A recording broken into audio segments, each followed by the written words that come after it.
Boys and girls, ladies and gentlemen, it's time for the Podium Challenge 2016. We have one hell of a full program. This is going to be entertaining. For me, it's going to be the fullest stage. We'll have 11 investors on stage, grilling 5 people pitching. It'll be fun and games. I like it. The rules are going to be very simple. The teams, the startups, will have 5 minutes to pitch. 5 minutes sharp, that is. So I will apologize to whatever startup is around. If the 5 minutes are over, I'll jump in and cut you off. Even you, although you're very big and yes, please, I'm sorry, but yes. But it's, sorry. So also if you're small, I'll cut you off, but I'll be less scared. So, and after that, we'll have 5 minutes of questions and answers by all of those. So dear jury, also simple. If you can't ask a question, well, that's your thing. But I'll try and be polite as well. Rules as well, also very simple. All jury members will be given 2 cards. Now everyone's listening, that's great. A green card, green means good. Red card means bad. No, it means green card means I'm interested, let's talk later on. And the red means, yeah, you suck. No, it means that's not my investment angle and we should totally touch base later on. Let's connect via LinkedIn, that's awesome. Yeah, probably all heard that one. And then we'll have a winner, and the winner is the team that has the most green cards. Now that pun is so obvious I'm not going to comment on it. So that's the rule. We'll have some amazing prizes, but obviously we all know we're here because of a lot higher things than prizes and awards, because we're here for the glory and the intrinsic motivation to change the world. In that sense, should we? Hang on. I love the motivation, but not yet. 1 second. In that sense, I would like to get the largest jury I've ever had on stage. I'll just start reading names, and if you hear your name, please come along, because otherwise we'll be here until tomorrow. In that sense, I would like to, and I would like to kind of applaud, but not too loud, you know, kind of like a supporting applaud. Do you want to, can we try a supporting applaud? Yeah, that's cool. That's cool. I like that. That's good. And once they're all on stage, you stop, and then we'll do it one more time. But you don't have to applaud the whole time because you'll need your hands. Anyhow, wow. Now that's going to be fun. So I would like to welcome our investors and our jury on stage. From the PODIM Accelerator, Jens Pipik of 11. DILYAN, you can start with the supporting applause. DIMITROV. Roman Ilyev of Launch Hub. Then, of course, Herwig Springer of I5 Invest, followed by Dejan Rolic of ABC Accelerator, Julien, oh, local hero, Julien COUSTAURY of ROUGE Capital, Jan HABERMANN of CREDO Ventures, Nicholas Bartlett, who's a business angel, TATIANA, we also have a female investor, that's great, TATIANA ZABASU of RSG Capital. Marvelous. And let's move on. Michael Schuster of SPEEDINVEST and LASZLO R. CZIRJAK of IEUROPE. So, welcome them all on stage. Oh, that's for you. That's for you. That's super comfortable because we're all gentlemen. We're all gentlemen, of course. Yes. Thank you. Did I forget anyone? No? Good, it may happen because I'm a semi-professional. It's a great view, isn't it? By the way, also, gentlemen and lady, if you feel like having selfies, now is a good time because it's going to be more exciting now. Selfies? Yeah, I might as well. Yeah, I know, because I whenever I have this opportunity. But I've done that already because I'm prepared. So, but before we start pitching, now, as I have this really large panel, what I'm going to do is I don't want to have a discussion, but maybe what we can do is come to a conclusion, because obviously we have a lot of... Who are the startups? Raise your hand and say yes. Oh, fuck me. That's like the biggest motivational yes ever. Yes. Do you need money? No. Do you want to change the world? No. I'm actually just hungry. Oh, wow. Okay, who here wants to change the world? Raise your hand and say yes. Fuck, it's like we're talking to 8 people. Okay, anyhow, so these 8 people, what kind of... No, I'm just kidding. So what kind of advice would you give? What is it... I mean, obviously, you've all seen, probably accumulated 500,000 pictures over the last couple of years. What is it that excites you? What is it what you see nowadays and you see like, that's it. That's what I'm looking for in an idea and or in a team. Now, obviously, you're all alpha. So let's see. Okay, yes, please go for it. Passion and clarity, basically. Passion. Yeah, but I mean, passion and clarity is like, tell me, what do you mean with passion and clarity? I want to hear more details. Well, I mean, I've seen a lot of startups that come and pitch, and they don't really seem like they're burning for their idea and they want to really push through. But that's what you need, because there are going to be tough times, and that's what I want to see. And clarity, what I mean by that is that there are a lot of startups that pitch, and after 2 minutes, I still don't really understand what they're up to. And that helps a lot, and you stand out tremendously if you can make a clear statement early on and say, hey, I'm X, I help companies do Y. Oh, I heard someone say that yesterday, so I think someone's going to be quite happy. Howard's probably going to be grinning all over his face. But how about you? I mean, the same thing? Yeah, well, another sacrifice. In other words, dedication to what they want to do, to show it. But now probably, I mean, that's what I hear a lot, and it makes perfect sense to me, but probably, how do you test that willingness within a minute or two? If someone comes like today, conference says, look, I have this project, I'm like totally eager to do it, how do you test that? What kind of questions do you ask? You gotta ask them directly, and then, you know, if they show up with a ML Mercedes and say it was from my last company that went bankrupt, that is not sacrifice to me. But implementing, that's what you want to see, that they promise something, implement no matter what. How are the others?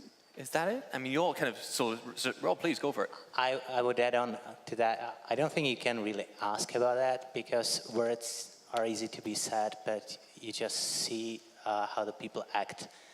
So that's basically, I guess, what LASZLO says. Yeah, but it's also cryptic for me. Like, yeah, I see it if they've got the special something, but how can these people say if they have the special something? No, I was referring to dedication, but a special something, I'm not probably that smart person who sees that for the first sight, but if you spend some time with the entrepreneur or with the company, and if they actually dedicated part of their lives to the method they're solving, it just comes out all together at a certain point. Thank you. Michael, I've just seen you grab the microphone. Was it something you wanted to add to it? Yeah, and I'm probably not garnering a lot of friends on the podium here, because I think it's a typical investor's podium. We say all kind of fluffy things that we're looking for. There's basically no clarity in what you could do as a startup. And then the answer that I think is most appropriate is you can test for that, right? It's a guesswork. It's in the end, it's luck. You feel that you see dedication or passion. You feel that you see sacrifice. But in the end, you'll only find out after 3 years. And in many cases, you were wrong, right? So it's gut feeling, experience. Oh, you want to add something to it? Yeah, just one more thing, vision. You got to have a view of where you want to get to. So if you're going to lead someone to climb a hill and be the flag carrier, you want to show people that I can do it. That's what I want. You got to communicate clearly. But again, these are all soft things that, like Jan said and others said, you got to really feel it out. Now I'm curious, is that something you also regularly see in first-time founders, or is it something you experience a lot more often, let's say, veterans? Well, there's a lot of first-time founders in this part of the world. There's a lack of serial entrepreneurs in this part of the world, by the way. Because I'll jump in, because how much... What was that? How... It's me? Oh. It's you. Don't move. I think you did. Thank you. As I'm a professional, let's pretend this didn't happen. I think my battery just died, which is an awful thing to say on stage, and my battery just died. Good, it's not my heart or something. Now I was just going to say, like, how often is underselling an issue? We'll fix it in a second. How often do people, especially in our region here, undersell? Because I have the feeling, a good old friend of mine once said about startups, comparing American startups to, let's say, European startups, and the guy was Florian of Rantastic, the founder. He said, a European startup will normally consist of 10 people, 9 of them brilliant engineers and potentially 1 marketer. The Americans will have about 9 marketers and potentially 1 engineer. So my question is, do we undersell here? And is that something which might lead to us? Oh, hi there. Okay, that's fine. Let's pretend I knew that. Say, I knew you were coming 5 minutes late. Hello. But does that underselling lead to that maybe some of you sometimes overlooking this passion, overlooking this vision? Because they undersell? I think they oversell in the beginning, then they tend to undersell after a couple of months when they get the first pushbacks, and then they think, oh, my product is bad, or my idea is not good enough, or I'm not skilled enough, or whatever, and then it's a downward spiral, and then all of a sudden they undersell in the next pitches, and that's what I try to help startups with, to get them motivated and confident again, to then not oversell, but be more, more self-conscious and more powerful in their pitches, basically. Anyone got anything to add? Is that microphone working? No, it's not working either. Could I have green number 4? I think it's working, actually. It should be. Now it's working. Now green number 4 is on. Thank you very much. Oh, goodness. How am I supposed to say I'm a professional after this happened? Has anyone got anything to add to that? Herwig, I see you're kind of going for it. Yes. Actually, that's one of that we observe consistently, the lack of business development and marketing capabilities. That seems to be a problem across the region. Engineering know-how is pretty good and more than just solid and comparable to definitely the US, but entering the market with a semi-finished product or building up your marketing capabilities quickly, that's definitely something that the region doesn't offer naturally for various reasons. But what do you do and how do you fix it? I mean, obviously that's an issue, but what do you do?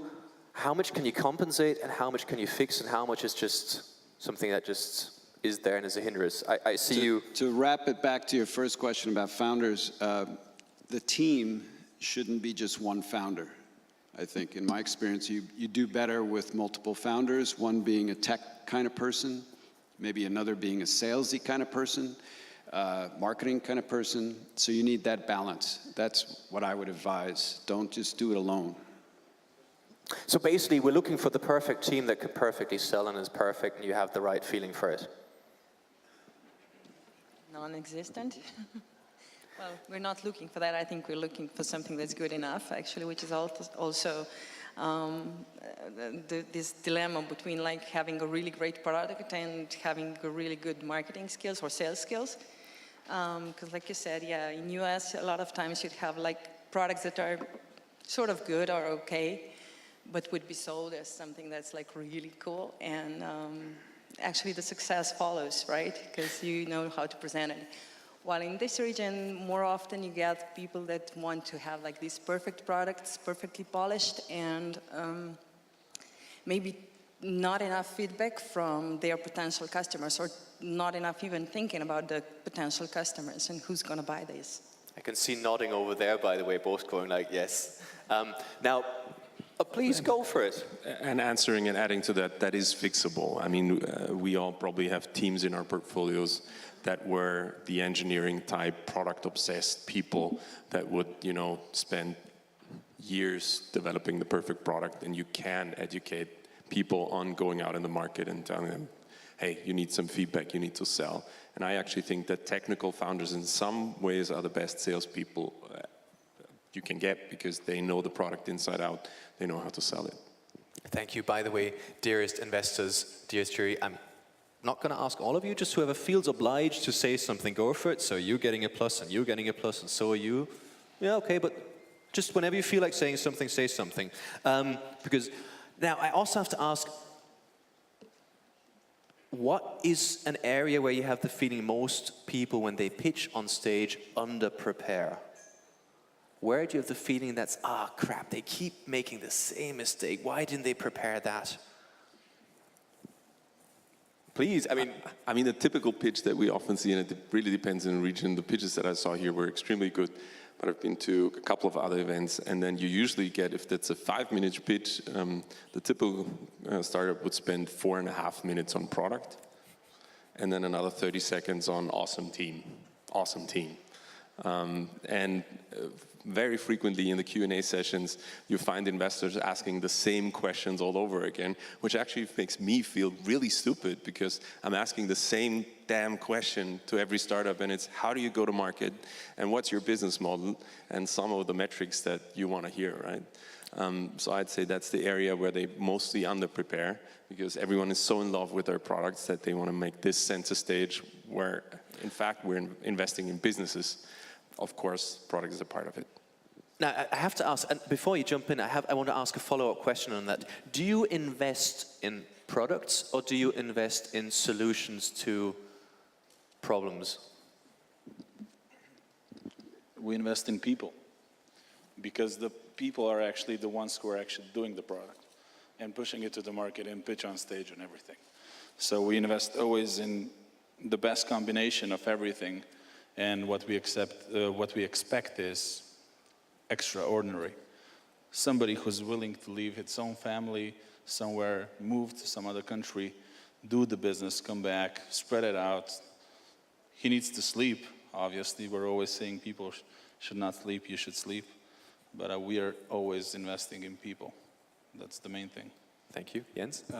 On a more detailed note, I like to look for mistakes in terms of, you know, typos on the presentation deck, because that's a good indicator for how they will manage their processes along the way. It's not about the typo in itself, and it can always happen, but if it's sloppy or the email signature is weird, then I think their Excel spreadsheets are weird, and then I don't trust them, and that's not a good feel for me. Another thing from a pure pitch training perspective is observe how many people know exactly what the next slide is going to be before it actually shows up. What I hate is this, yeah, this is what I wanted to say. It's a 5 minutes pitch. You should have had the time before to practice it. And that's what I also like to observe. I mean, that's not make or break in the end, but it all adds up to the overall extraordinary impression that we're looking for. I mean, I see a lot of pitches, as I do a lot of pitch training. What really excites me personally are backup slides. How about backup slides? Do you like backup slides when someone says, so you're looking for $1 million, and you say, as investor, probably the most obvious question is going to be, so what are you going to do with the money? And they go like, or they go like, and then suddenly they have it. How about that? Yeah, backup slides are great. Have you got backup slides?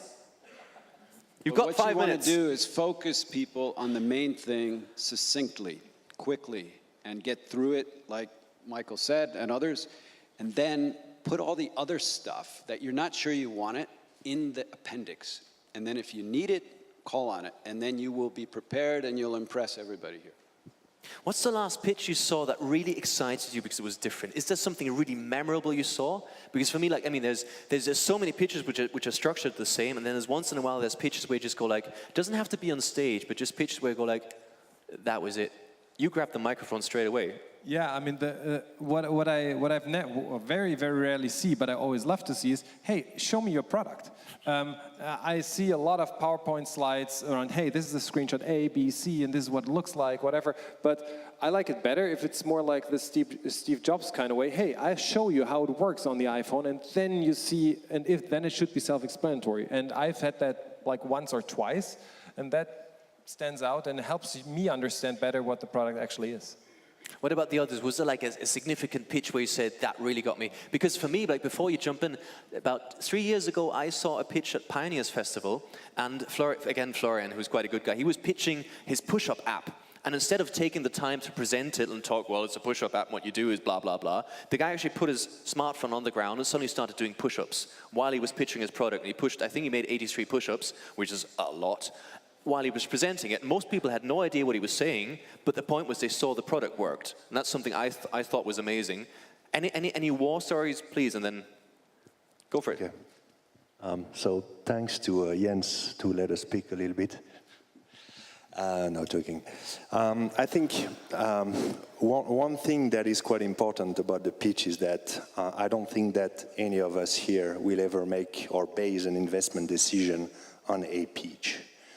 I think there's much more for us to look at before we actually write a check. So I would, and I always disencourage startups to be very creative on their pitch. In fact, the worst pitch I've ever seen were the most creative one, and which actually probably the one that turned me off completely. So that's at least my vision. What's the target of a pitch? What's right? What's the target? What's the goal of a pitch, by the way, for you? Well, since I was late, I'm kind of obliged to say something so people know I can speak. Okay, so this is maybe, I'm referring to your previous question when you say, have you seen an exciting pitch? The target of the pitch is different. It's not, these are my 10 slides and I present them at the conference, at the one-on-one in meetings with investors and everywhere I go. The pitch fulfills a purpose. Is the purpose, one purpose is when you present before the audience at the conference, the other purpose is when you present to investors, the other is when you're selling your product. So it shouldn't be something static, it should be something that it's dynamically changing according to the purpose of the pitch. And maybe, again, going back to the question of the exciting pitches, I think that the most exciting pitch is when it's coming from the heart, and you can see the body language is matching the language the person is speaking, and it builds trust in the investor. And this is really, for me personally, much more effective than the show that it's necessary for the conference. It's that attention catcher and fulfill its goals. But to make me approach the founders, I need to sense that they're diligence, that they know what they're doing, right? So the pitch purpose is very important to be kept in mind when the pitch is prepared. It cannot be the same when it's a conference, when it's one-on-one, when it's a sales pitch. At least it's my opinion. How important are numbers? Can I just add an image? Because Sure. I think, for me, the pitch is the first song of an album. I don't know if you did that back then. I went to the record store and I started to listen to CDs based on the cover. And if the first song got me, I was inclined to listen to the rest of the album and maybe buy it in the end. So pitch is the first song of the album. And I have to say, I react to creative pitches. I saw one at a startup live. They were pitching a service called Ask a Man. Very good service. You can actually, women can send in questions trying to figure out what men really think.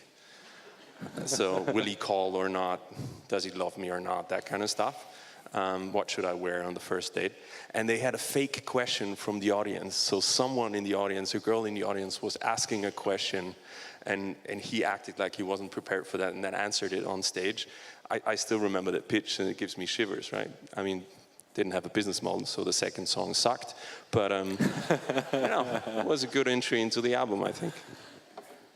But also just try to use few words on each slide. So very few words on each slide. Pictures are good.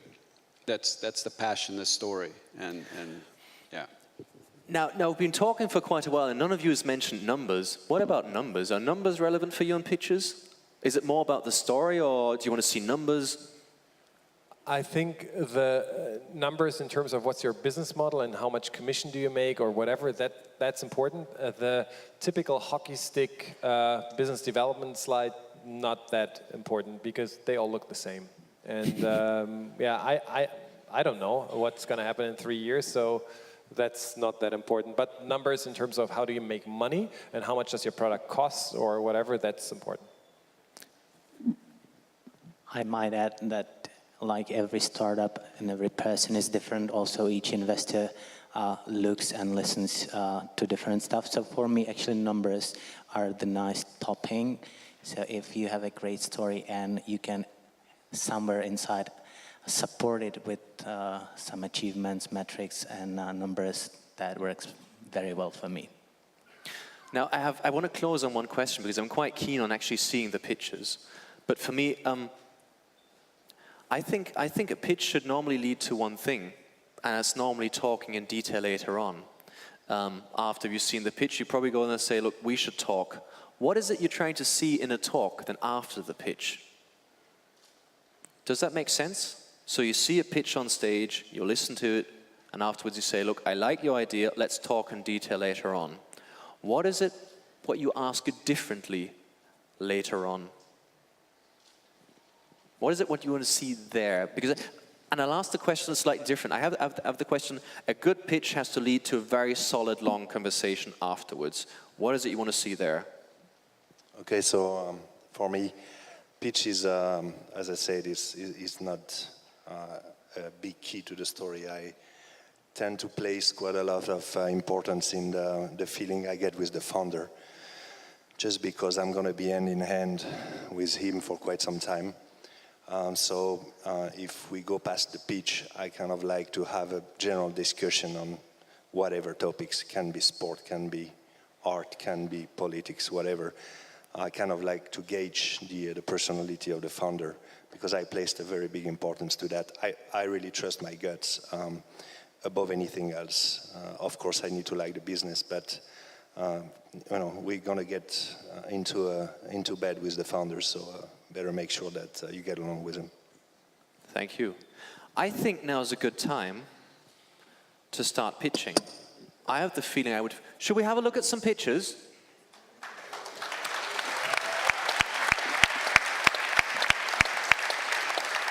Because I think that's why we're here. I think we have a somewhat understanding what we want to see, what we want to hear. I'm excited. Let's see if I can find my notes with the next pitch. Of course, I've got them here. So, I like that, that's the excitement. So the rules are simple. You see the green and the red cards in front of you. Have you all got green and red cards? That's the part where you say yes. Look, come on, you're smart people. Good. Yes, have you all, I don't want any crying afterwards. You all? Good. You never know. You never know how it is with them at the end. So in that sense, rules are simple, 5-minute pitch, 5-minute Q&A. In that sense, I am looking forward to having a lot of fun. Boys and girls, ladies and gentlemen, let's get the first startup on stage. Please welcome 45HC. Come along. Good. Hello. Hi. Hello. How are you? Great. Awesome. Do you need a clicker? It would be nice, yeah, because I have more slides than one. I think this is your clicker. Thank you. So what we'll do is, where have we got the timer? Thank you very much. We have the timer here. Again, once it's up, I would kindly ask you to be quiet then. Okay. Okay, good. Thank you. You take your notes. When the 5 minutes up, I'll stop. In that sense, are you all ready? Yes? You ready? You ready? Always. And the timer's ready? In that sense, the stage is yours. Thank you. Hello, everybody. My name is Stefan. I come from 45hc.com. We all live in a digital world which is getting disrupted more and more each day. The hotel industry has been disrupted through Airbnb and couch surfing.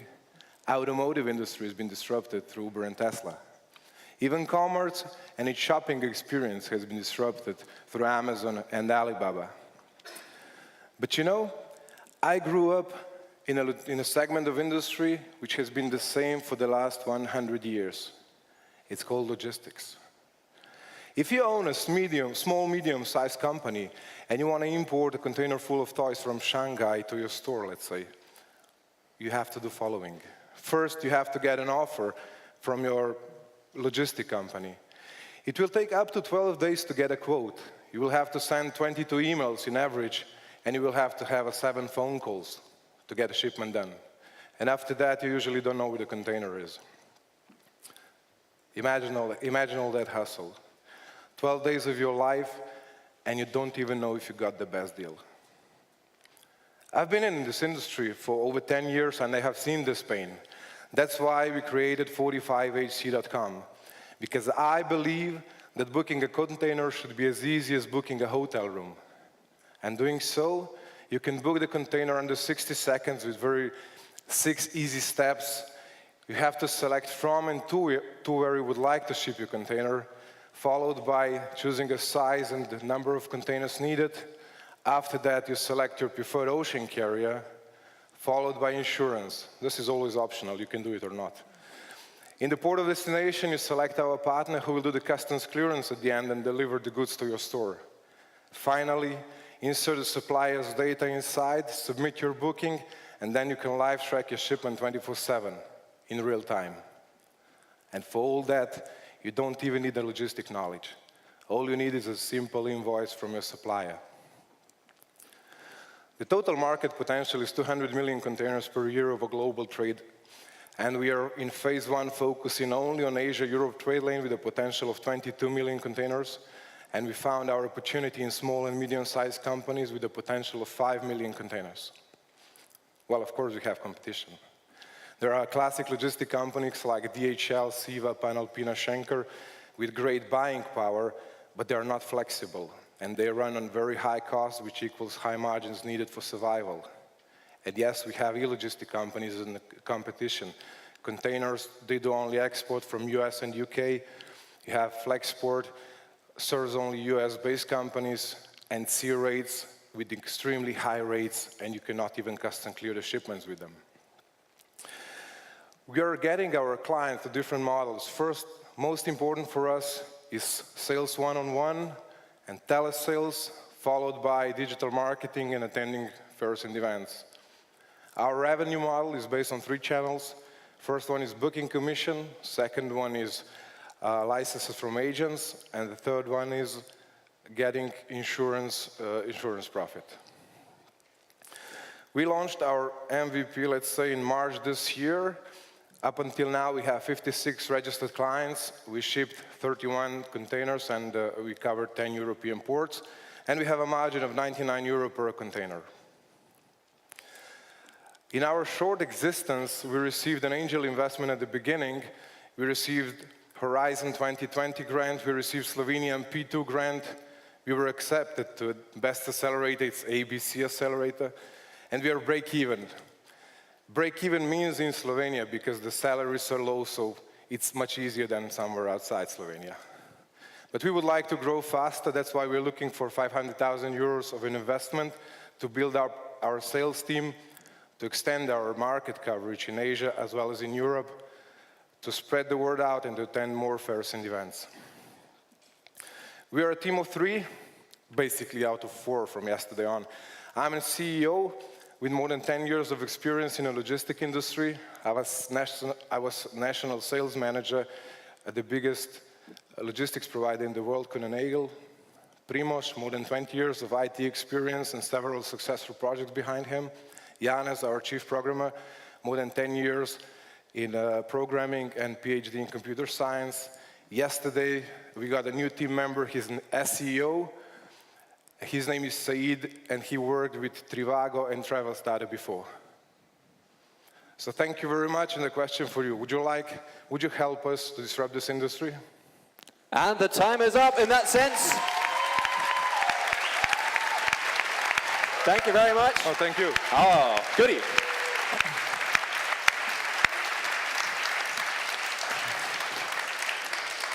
Now, was that the first song on a promising album, or was it not? By the way, you should also explain that to people using Spotify if they don't get it.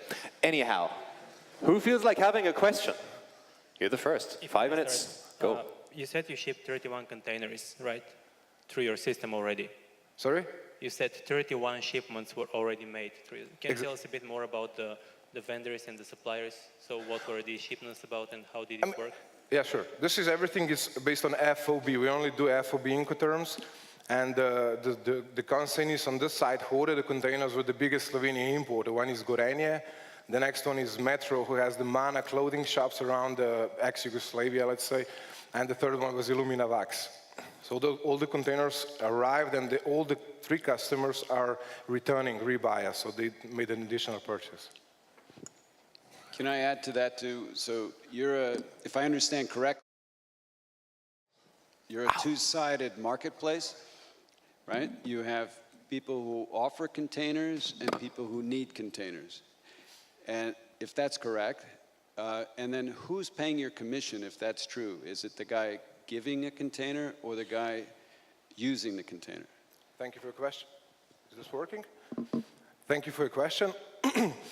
Basically, the base idea is we have an ocean carrier. This is the company who owns the ships. We have direct contracts with those with those carriers, so we got charged from them. We get booking commission from them. And our client is the only one, is the importer who imports the goods. He pays always for the ocean freight.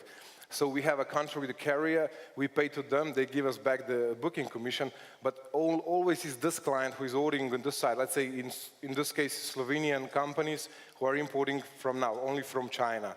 So our platform, what it does, really, it connects all the small businesses around. An agent in China and carrier here for the sea freight, an agent, a local agent, a partner in Port of Koper, and at the end, the delivery company with the trucks or railway system. So it combines everything together. So you're an agent-to-agent kind of marketplace. We are really kind of a logistic company, but without any own offices. Own office we have, it's a sales office. So this virtual setup you just mentioned, does it really work automatically? Does your system actually allow that no manual intervention is needed in the process? Because you mentioned the big players in logistics, they need the high margin. So do you actually do something more efficiently because of your solution? I mean, all the big logistic companies, they are companies, the Kinenagel is 70,000 plus, DHL 100,000 plus employees, and they have to have a lot of high margins to survive. What we have, we have agents, they do their business, so they gave us the price for customs clearance, we give them the money. This is money they would charge anyhow to anybody. I mean, we are not taking anywhere away from them. The only cost that we have is a customer acquisition cost to get a customer, and basically, I mean, this is the running cost that we have with the sales and the marketing. At the end, after that, it will come the customer service desk who will help the clients, because there is sometimes a need of, I don't know, to intervene because it's a life process and sometimes gets stuck in some way, and then you have to have a client who understands that somebody is behind that and will help him if he needs that. Otherwise, it is automated fully. I mean, we are developing right now still the last mile delivery to the door, and this will be functional in the next 14 days. How cyclical is your business model? In the downturn, you tend to see a huge oversupply of capacity, prices drops, and then it picks up again. How does it affect your business model? I mean, it's the same with everybody. And I've got one second question. And how do you position yourselves against large logistics players who offer like logistics as a service? Like who? Like DHL. DHL, okay. First, the market volatility with the rates, this is happening not just to us but to everybody, because everybody is getting the rates from shipping owning companies, from Maersk, from CMA, from MSC. So if they have higher rates, we have higher. The difference is a little bit different. We have a little bit higher than they do. But at the end of the day, because of the high running cost, kind of we equal the prices on the market, plus DHL, Schenker, Kunenagel, the biggest logistic companies, we don't have the same target clients. For us, it's small, medium-sized companies, and they have to, I mean, they need to work with the bigger companies where they can really have an impact from them. And the time is up. Thank you very much. Thank you. Thank you. So, that was 45HC. Now, geez, he's got a notebook on stage. That's a first. Now, either he's super bored or super researching. I'm not sure. He's not even listening. That's polite. Now, boys, I have a job for you. Now, here comes the super sophisticated method, which I really like a lot. Green is for yay and red is for nay. In that sense, or it's not quite my angle, but we should touch base. You'll be taking notes. Let's see for the scoring now. Come on, then. Okay, hold it up. Keep it up. Okay, we've got... What about you? Wait. Okay, I'll count it. Okay, 1 green, 2, 3, 4, 5, 6, 7. 7 green. Oh my goodness, it sounds like in a casino, doesn't it? 7 green. Goody. That's it. All bets off for the first round. Let's move on to the next company. Company's name, well, let's see what they do. I have no idea what it could be. Company is called the Invoice Exchange. Make some noise for the Invoice Exchange. Welcome on stage.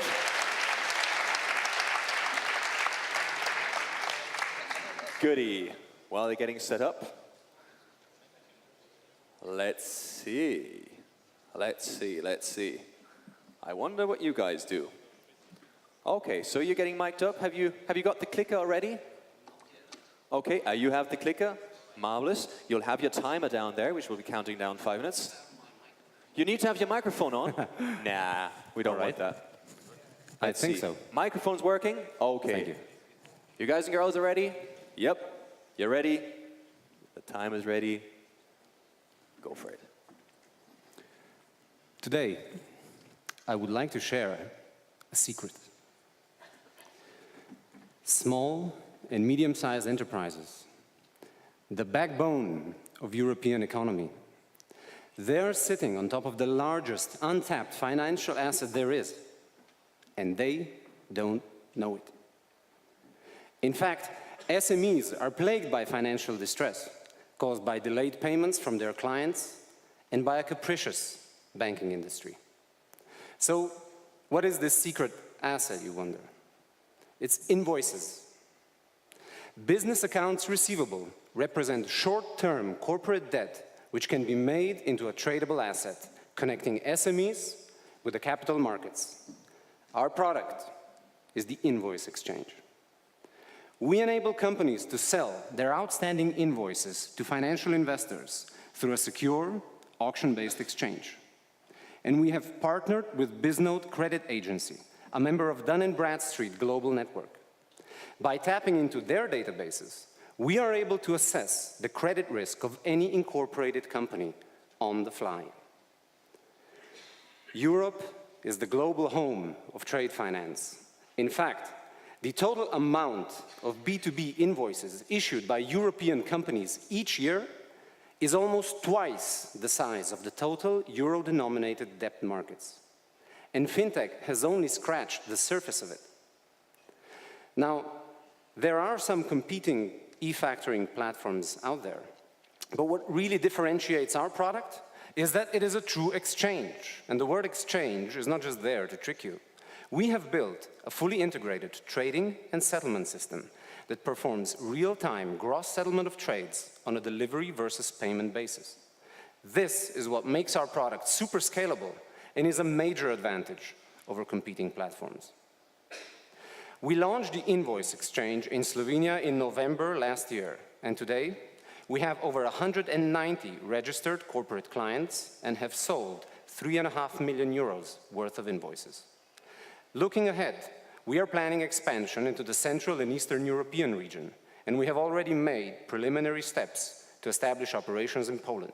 We're also currently screening a number of other prospective markets. The team behind the Invoice Exchange has a strong background in financial services, and we have previously worked together on a number of successful projects. The entire development process for the Invoice Exchange was done in-house, based on our own expertise. And finally, winning the PODIM challenge is going to help us secure the funding required for the first leg of our international expansion. My name is Marko, and I invite you to join us on this exciting venture. Thank you.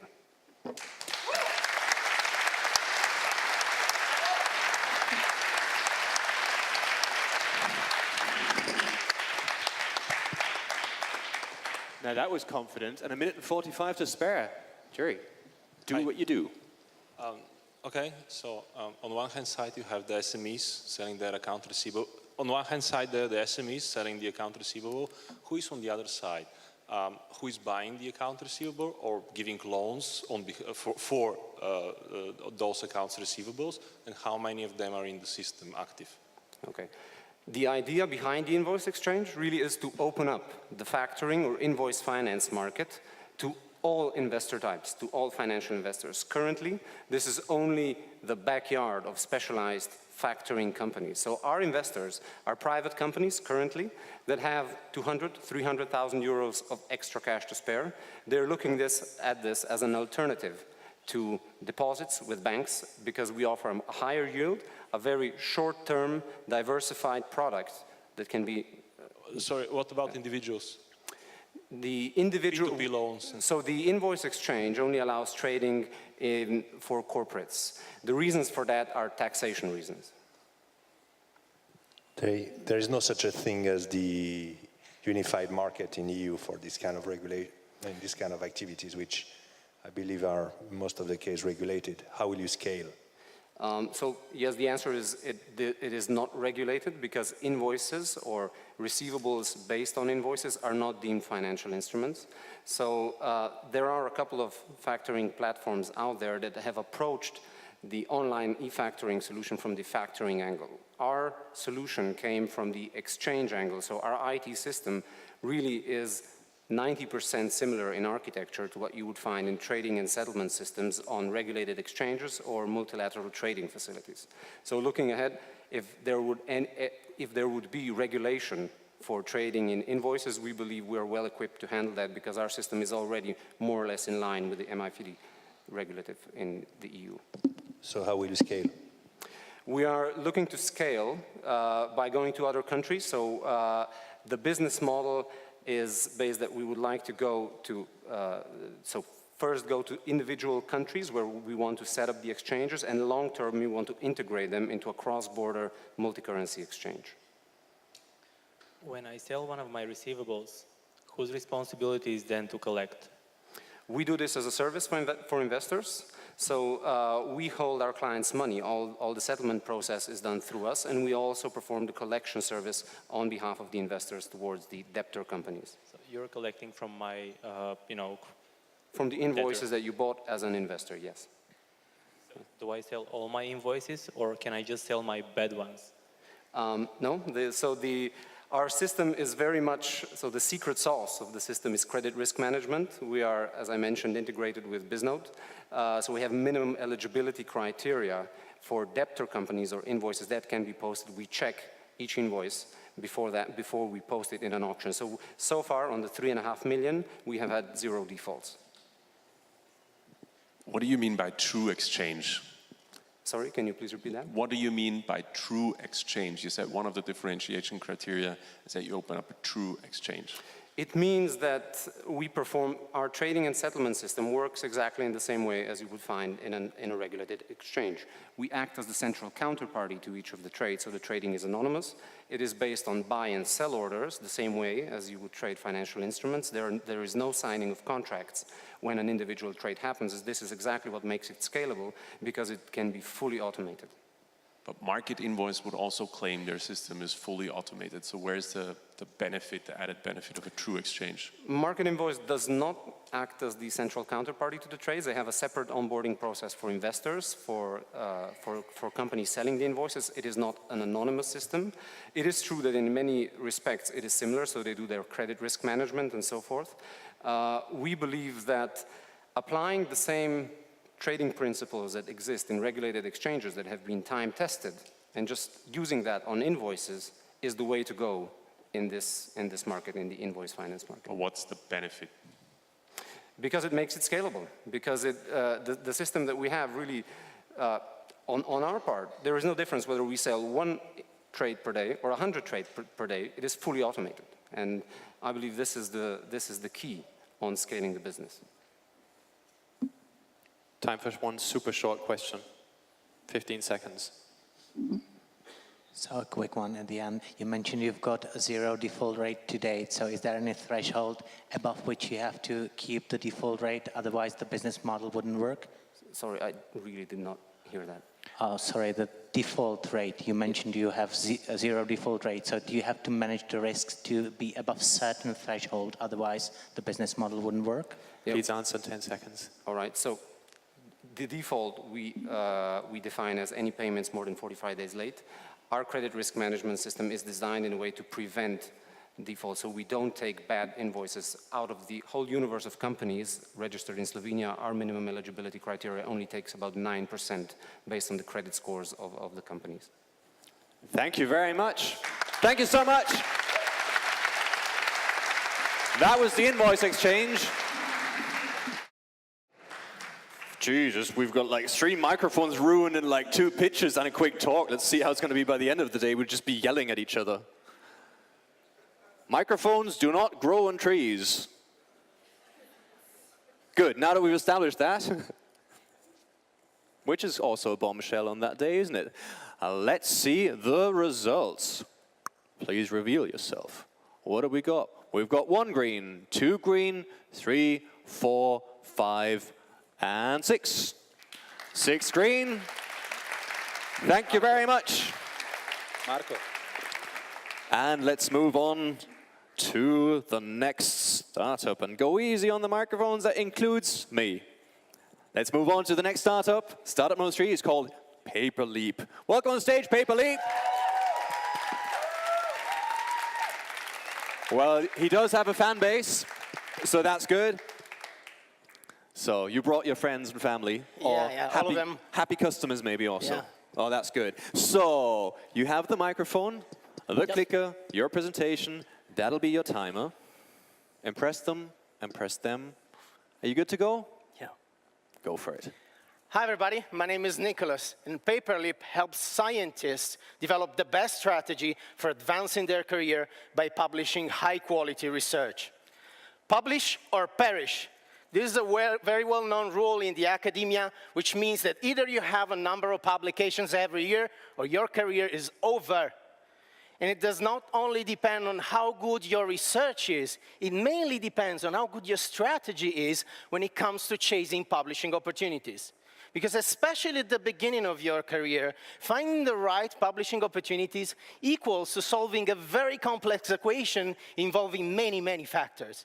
And as researchers pay up to $5,000 for every single publication, they also end up spending 1 day every week just to make sure it's the right one.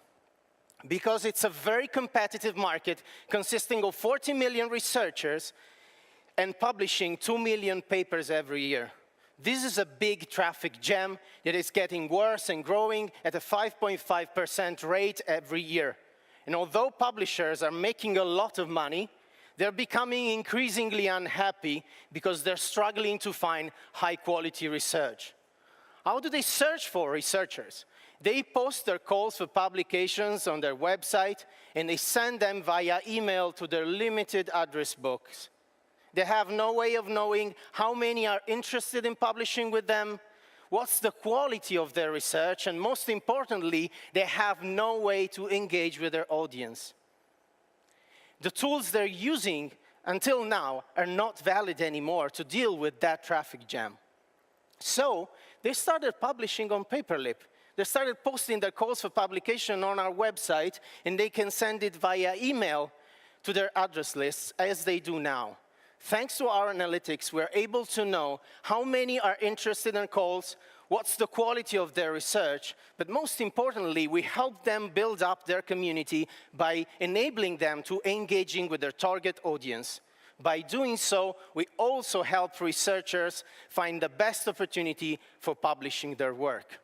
We're basically a matchmaking platform operating on a two-sided market, and we're making revenues from both sides. Publishers can post their calls for publication for free. They can buy our analytics package and advanced targeting for reaching the audience outside their community. We sell to faculties and departments to provide their researchers with our advanced services for free. We started in January this year. In February, our product was online. In March, after 2 months, and without spending anything in marketing, we were the largest platform for calls for papers worldwide, featuring over 50,000 calls for papers and 70,000 researchers using it every day. In April, we raised capital. We didn't position ourselves in the academic social network space because it was too crowded. Instead, we found a very small niche which is crucial for entering the academic publishing world, and we conquered it. In the next months, we will move to the adjacent verticals, and ultimately, we will enter the online publishing space where the big players are buying out all the interesting things coming from the other markets. We're raising 300,000 euros to make this process faster, to improve our product, and to scale up. Our team features a PhD in computer science and engineering and a Fulbright scholar in technology entrepreneurship, Gianluca, who's the best operation manager I've been knowing and working with for 5 years, and we did an exit together already. Antonio, a tough sales guy collecting over 2 million euros every year with his previous credit collection company, and a team of data scientists and community managers in addition to the support from ABC Accelerator. You know, whenever we think about scientists, we picture them when they're old and grumpy, but successful. Instead, we like to think about scientists when they are like that, young and struggling to develop their career and to find their way in the academia. We help them because we think researchers are the best inspiration for our next generations. So if you have contacts with academics or in the academic world, please come talk to me. Thank you.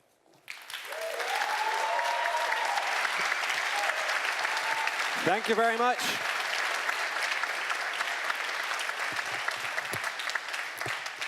Thank you very much. Go for it. Hi. There was a significant traction in terms of calls for applications, 5,000 or 70,000 calls. Yeah, we have 70,000. For a very short amount of time.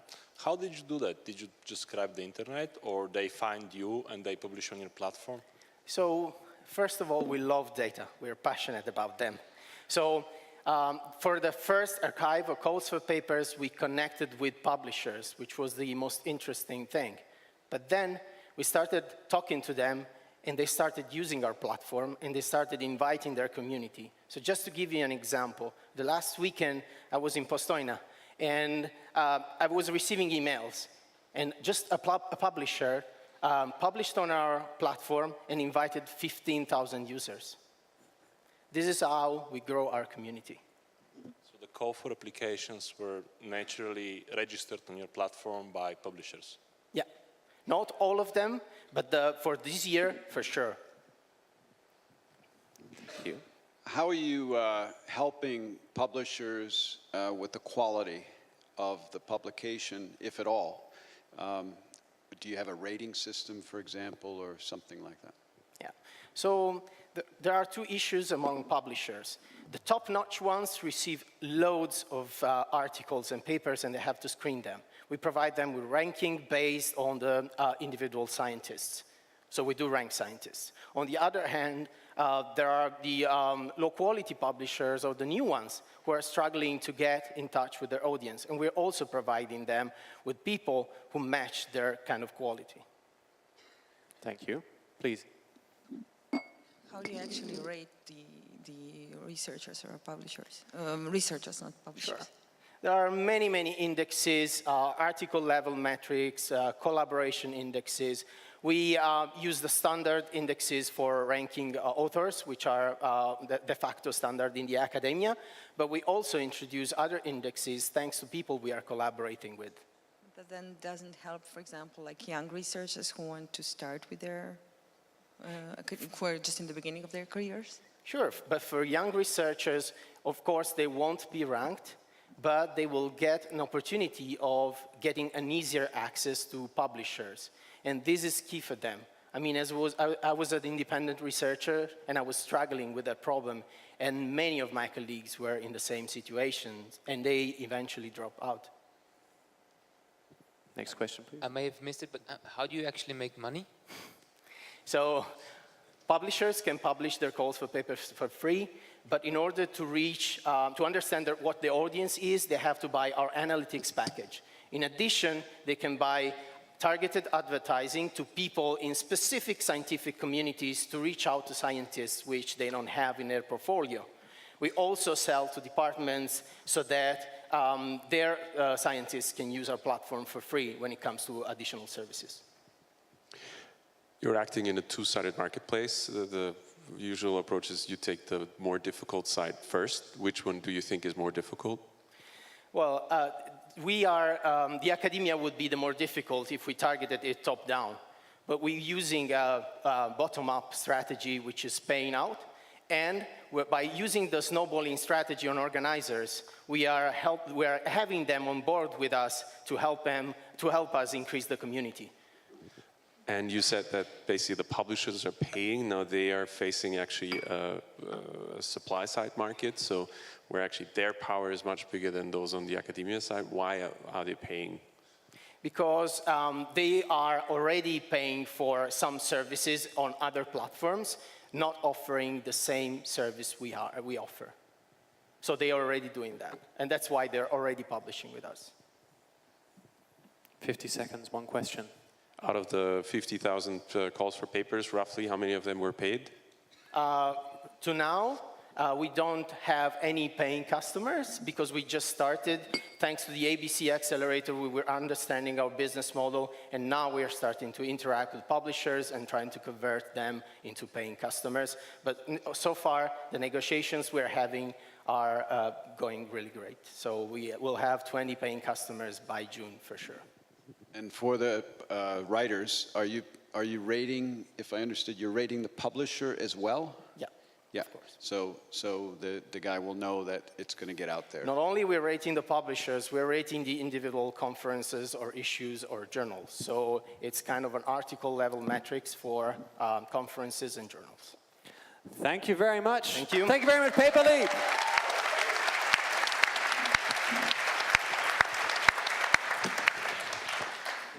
So, let's move on to a sophisticated method. Green or red. Let's see. In 3, 2, 1, please. It's 1 green, 2 green, 3 green, 4, 5, 6, 7. 7 green. Marvelous.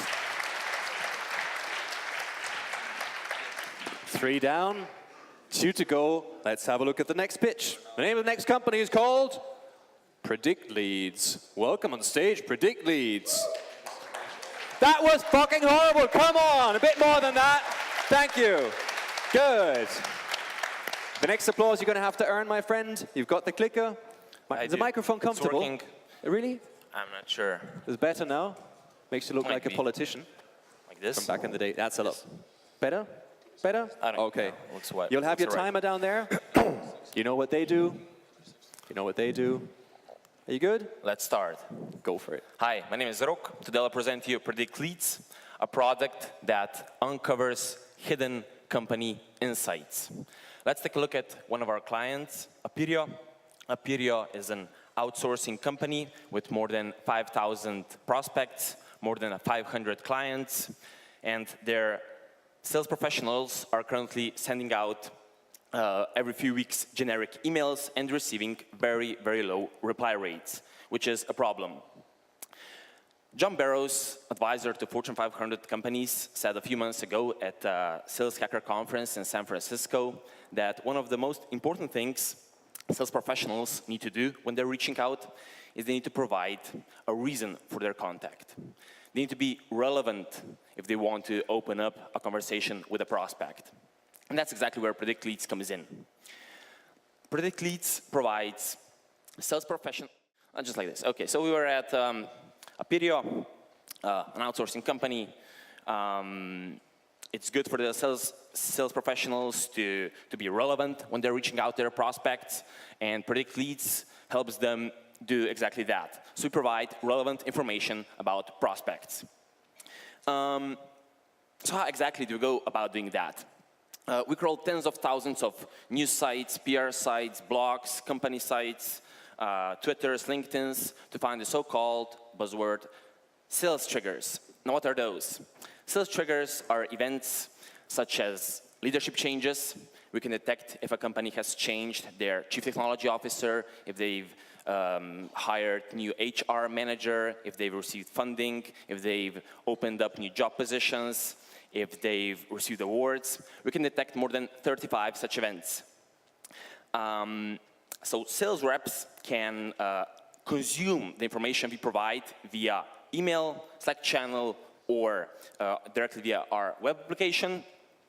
And we also offer an API access, meaning sales enablement platforms can include the information we provide inside their platforms. Here's an example. It's not going. So the benefits, main benefits for sales professionals is now Aperio sales reps have reasons for contacting their prospects. Their reply rates go up and their conversions improve. And for sales enablement platforms, it's basically a question of shall we build it ourselves or shall we buy it?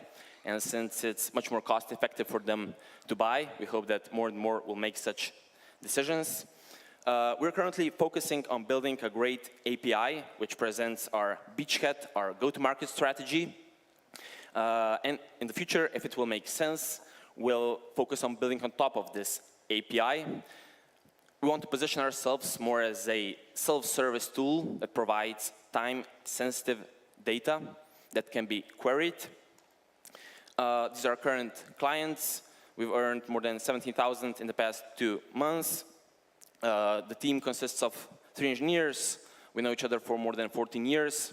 In the past, we worked on on a startup that turned into a lifestyle business, so we know our roles and responsibilities, and that's about it. We're searching for 200,000 in angel investment, preferably from someone with experience in B2B software as a service space. Thank you.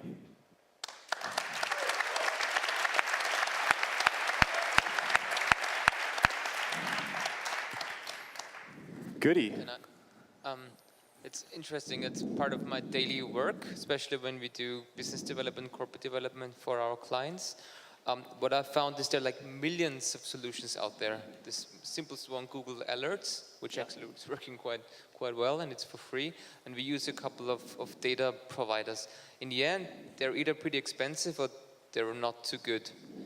How do you differentiate yourself from the providers out there, first of all? And secondly, how do you integrate? I didn't fully understand your API concept. You integrate with the CRM that is used by the respective company. Just expand on that. But the positioning against the current solution would be interesting because there is a huge competition. Yeah, so first, how do we differentiate ourselves? Yeah, you have solutions like Owler, Inside View, Orb Intelligence, DataFox. On one part, we are better on the technology. It's actually, as far as we saw, it's our main competitive advantage is technology. That's also why we have shifted a bit from, this is actually connected with your second question, why we have shifted from being a tool for sales professionals to being an API. It's because we saw that it's technology. If we can find really hidden insights about companies, it's easy for us to sell, right? It's no problem. If I can find you stuff like you would, I'm not sure what it is. Let's say some company is an outsourcing company and they're doing web development and they're doing web development, and if I can really find them like 10 companies right now that are really in need for IaaS developers, that are hiring them, that have funding, that are funded, have money. I fully understand that, but I haven't seen any tool that actually works.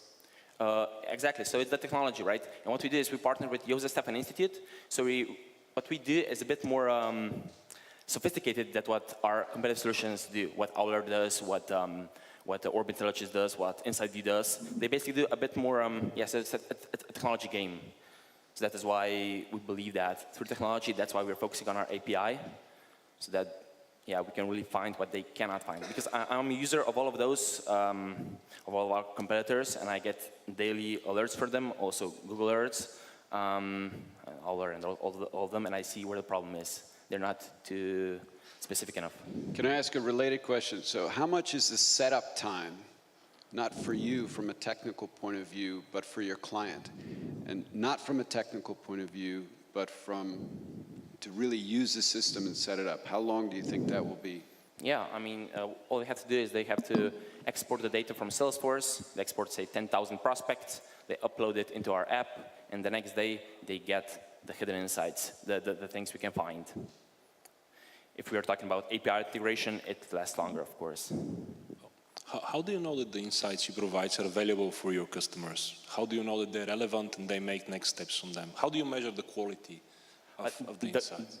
The quality, yeah. What we actually believe in is that we're not actually building an API that provides sales triggers. What we're actually doing is we're building an annotating platform, meaning because if I look at our competitors, I see that the bottleneck is actually teaching these machines. And as you said, bringing the quality up. And to teach these machines, humans have to first teach them. So it's a big problem, also all of our competitors are facing, as I was also talking with them. So yeah, it's an annotating platform. There's another, maybe a different aspect or point of view from a different aspect how we're tackling the problem. So yeah, we have a system especially for annotators to get the quality we need. Not getting one thing. Who pays you?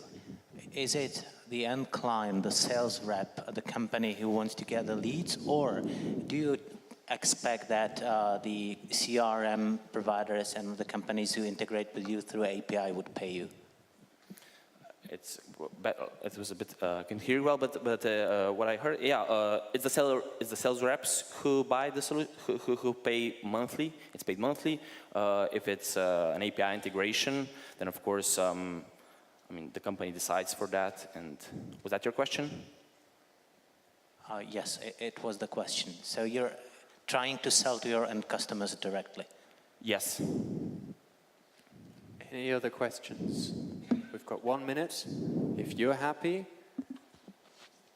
you're not. I think you mentioned something about traction, but can you repeat, please? Like how many clients do you have, or how many searches, whatever? It was actually 2 more clients. It's 9 altogether, not much. 2 platforms and several bigger companies that actually have more seats. More, say, Aperia, they have 7 seats, or some others have the Relate Rocket, they also have more seats. So yeah, 9 customers total in the previous 2 months. Any other questions? In 3, 2, 1, half. Okay. Thank you very much. Thank you. Thank you very much. There's one starter. You're good to go. Let's get rid of the microphone, you poor fella. And we've got 4 down and 1 more to go. But before we do that, it's time for some voting. Oh, they're all prepared. That's marvelous. So let's have a look at the results, please.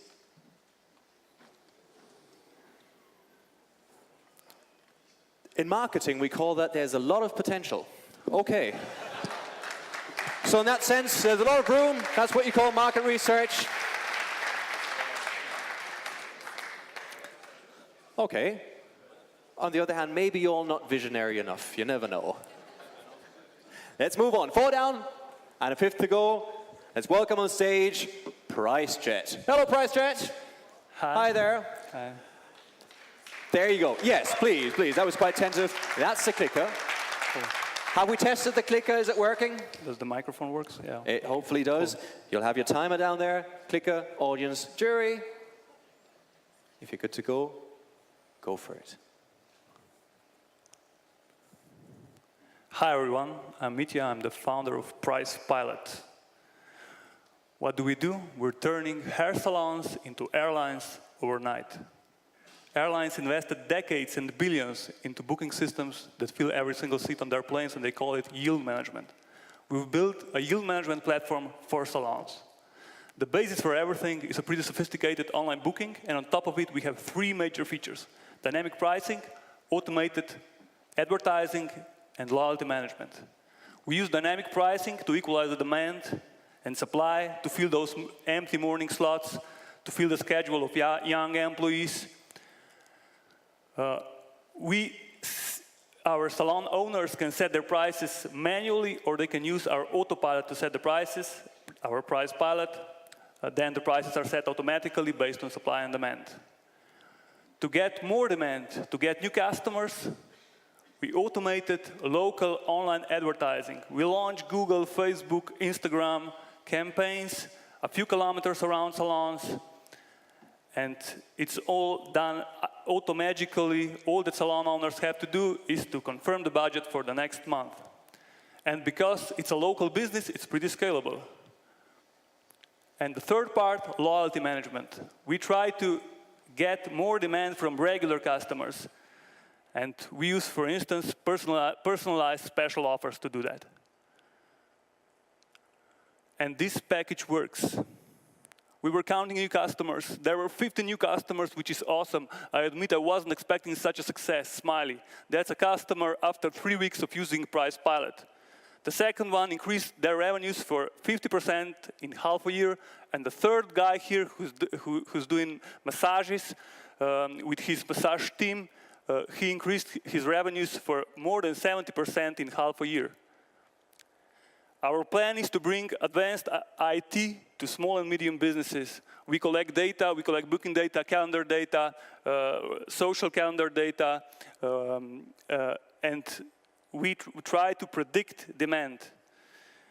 If we will be able to predict demand, we will be able to improve our autopilot, and on the other side, we will be able to automate everything, or at least offer good decision-making analytics.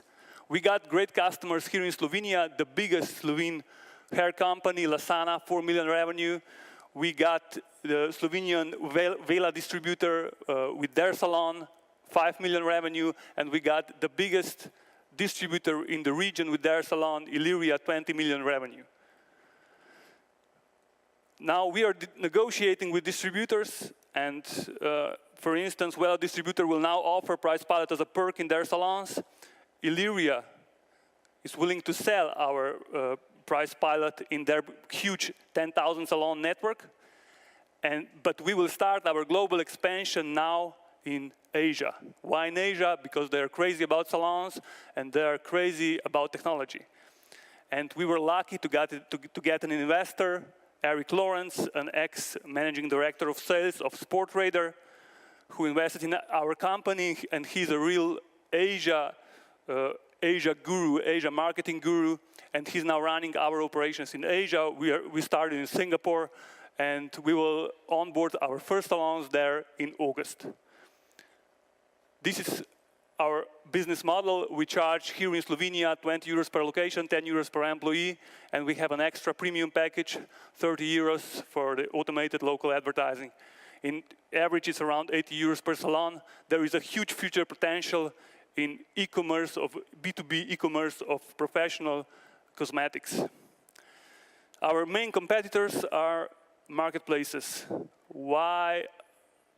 Because, well, they target mostly smaller salons, and bigger salons and salon chains don't want to be on marketplaces. And we have a great solution for those, for the larger salons, for salon chains who don't want to be on marketplaces. We have a much more sustainable and long-lasting solution. This is our team. We have a great engineering team that believes in test-driven development and continuous integration as the only way to succeed. On the other side, we have great sales. We have Jura there, and we have now Eric, a real global B2B sales hustler in Singapore. We've just received an investment from 3 parties. The best, very well-known Slovenian entrepreneur, Jugoslav Petkovic, founder of Mimo Vrste and current CEO of Flaviar. An investment from... And the time is up. I'm so sorry. The time is up. Thank you very much.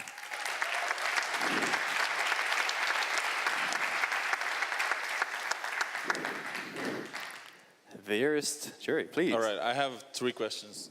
First question is, you are quite good spread now around the world. What's the revenue you're making at the moment? Currently, 1,000 euros of monthly recurring revenue. All right. The second question is, how much investment did you get? 110 grants. All right. And the third question is, what's then your main uniqueness according to your competition you have? What would you, if you would pick one, what would be that? Weakness. Currently, I think probably our funding, because the competition has like huge amounts of money. So hopefully they will not get into our niche, larger salons and salon chains, so that we can develop our product and we can gather enough money to kind of be globally successful. Thank you. Next question, please. So what's the real value you're giving the salon? We're increasing their revenue. Yeah, okay. But what's the functionality that you're giving them? They get new customers through our advertising that's automated. That's one that they notice that like in a week. They get new customers in a salon. There are the kind of Facebook, Google ads, a few kilometers around salons, and through that they get new customers in salons. And then we have dynamic pricing and loyalty management to increase the demand from regular customers and to spread the demand because it's uneven. There are some morning slots that are free, and there are some employees who are not fully booked. So those are the kind of features more for a long run to slowly increase the revenue. And do you have a rating system as well for salons? No, we are not a marketplace. So yeah, we are a B2B business currently. Scheduling? Yeah, of course, all that stuff. We are now a huge salon. Lasana has 15 salons, is now using our platform to manage everything. How do you approach your clients? Is it direct sales? Yeah, currently direct sales, because we started in Slovenia and the current maturity of market here is like that. That's the only way to sell currently. So your our widget for online onboarding is not ready yet. That's the other reason. And do you believe then that in the future the expected average revenue per customer? Sorry, could you please repeat? So if in the future the average revenue per customer will justify the direct sales, that the model I would really work? don't hear you. Could you please repeat once more?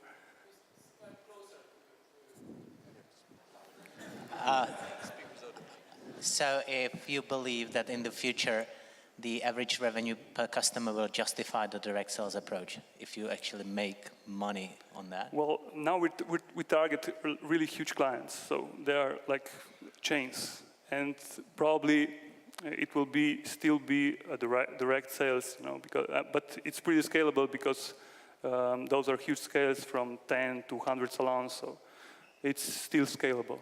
I don't believe much into kind of onboarding of those large customers online. But some smaller salons will use this option. Thank you. Any other questions? Dearest jury, dearest investors. Any other questions? In 3, 2, 1, we're done. Thank you very much. Thank you.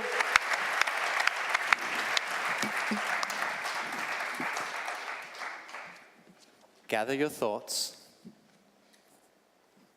So, let's see what we have. Please. We've got one green. Okay. Thank you very much.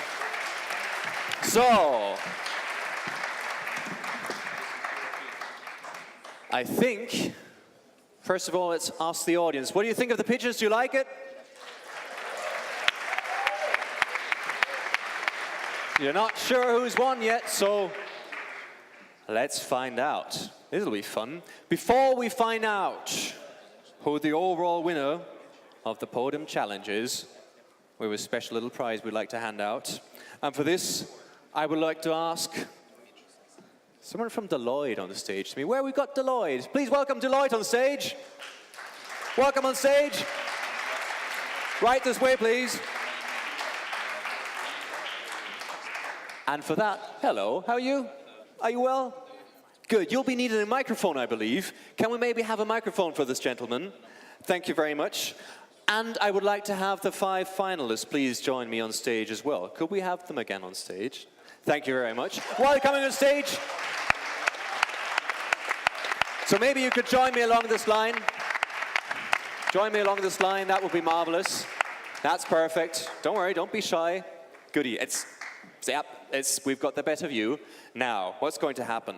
Obviously, it's for the glory, but Deloitte has come up with a very special prize for one of you. It's not the PODIM Challenge winner, but it's directly from Deloitte. Maybe you'd like to join us and tell us what you have. Well, thanks for inviting me. I'm Martin Železnik, I'm representing Deloitte. First of all, I would like to congratulate to the organizers. I think that everybody involved in this made a fantastic work, and applause, I think, is worth. Thank you very much. Secondly, you are definitely, congratulate to all of you. The speeches were very good. I really hope that all of you will grow fast. I also hope that every company in Slovenia, in the region, will grow fast, because I think we need it. The last thing, we prepared a small prize, small award for one of the startups, one of the representatives of the pitches. And, well, I decided for one of those, and this is 45 HC. Congratulations! It's a small symbolic prize. Hang on, wait for the picture. Smile right that way.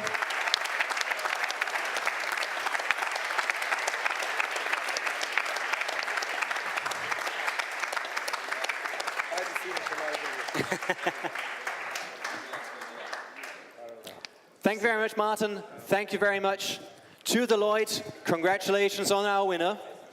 And now before we come and find out who the overall winner of the PODIM Challenge 2016 will be, I would like to invite Purnima on stage, who also has a little gift for our 5 finalists. Please welcome on stage. We've seen her yesterday. Welcome on stage, Purnima. Yep. While she's getting prepared, just continue applauding, and maybe we can have a microphone for her. Maybe you just, have we got a handheld microphone? No, we haven't. Can I have one microphone? I'll take that one. That'll be fine. Thank you. What are you handing out? So this is my book called How to Transform Your Ideas into Software Products. I know you all have already built your product and are getting ready to launch it, but I'm sure there's a couple tips in here that will help you out in fundraising, in recruiting your team, and continuing to grow. So I wish you all the best. Thank you very much. There's a book for each of you. Maybe we can hand them out to our winners, because obviously standing on here makes you all winners. So there's your book. Enjoy it. Let's see what you can find out and tweet happily at PODIM, hashtag PODIM 2016, what your opinions are so far. So there we go. Thank you very much for the book. Oh, let's have one picture. Right. Can we have the cameras right up here, please? That's it. Yes, yes, yes, yes, yes. Smile right that way. Okay. Is he just left? No worries, no worries. Be free as a bird, my friend. Good. Now, here comes the fun part. Let's find out if we have a winner. Would be interesting. To find out if we have a winner, I would kindly like to ask of EIT Digital Hungary, I would like to ask LAZZLO Gulas on stage to me. Please welcome me, LAZZLO. Hello. A bit more than that. Thank you. Hello, and how are you? Oh, we're running out of microphones. Thank you very much. Thank you. Does it work? Okay, good. Thank you very much for inviting me. I'm very glad to be here and announce the winner of this PODIM challenge. From EIT Digital, we are a European organization helping scale-ups that is mature startups to grow across Europe. We have offices in many European countries with local experts, so we help them after they have market traction and success locally to grow across Europe and globally, and help them with investments on the order of 1 to 10 million euros. And we also run a competition. It's very aptly named. It's called the EIT Digital Challenge. It's for startups who are at your level. So all the finalists are kindly invited to apply. We would be very happy to have you in our competition and hopefully in our funnel later on. Thank you very much. Now, do you know who the winner is already? Don't announce it yet. I have guesses, but I don't know. Okay, have we got a direct winner? Where's the envelope? Do we have a clear result? No. Then maybe let's see what we have. Do we have a tie, do we? Okay, let's find out. Between 2 people, do we have a tie? Hang on, we have to make this exciting. We can't just say it. Okay, so we have a tie between 2 teams. And I want to have somewhat excitement, therefore you have to help me. I would like you, just try it. You start stamping your feet, and when I do like this, you stop. When I do like this, you start. When I do like that, you stop. Okay, try it. Just try and stamp your feet like this. Jeez, that was like really from the bottom of your heart, wasn't it? A bit more than that. That's way too liberal. Again.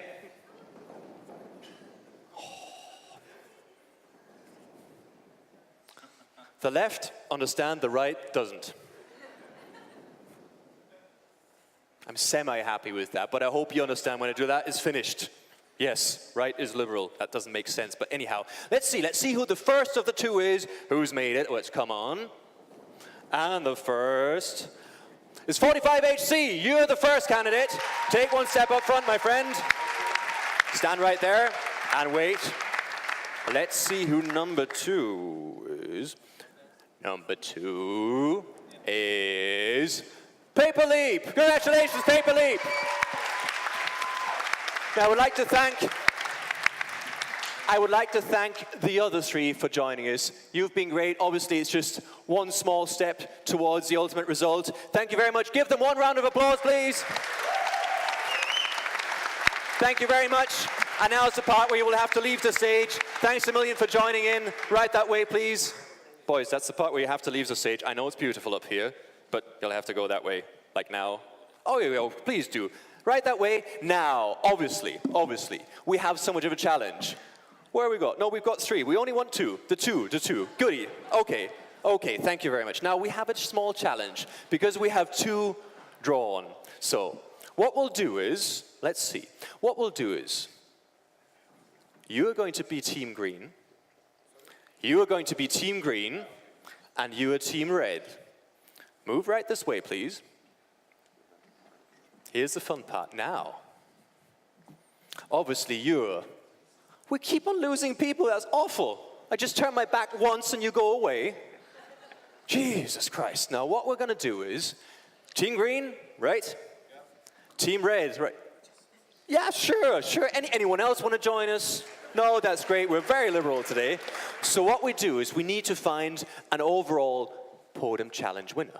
Oh, that's professional. That's fantastic, thank you.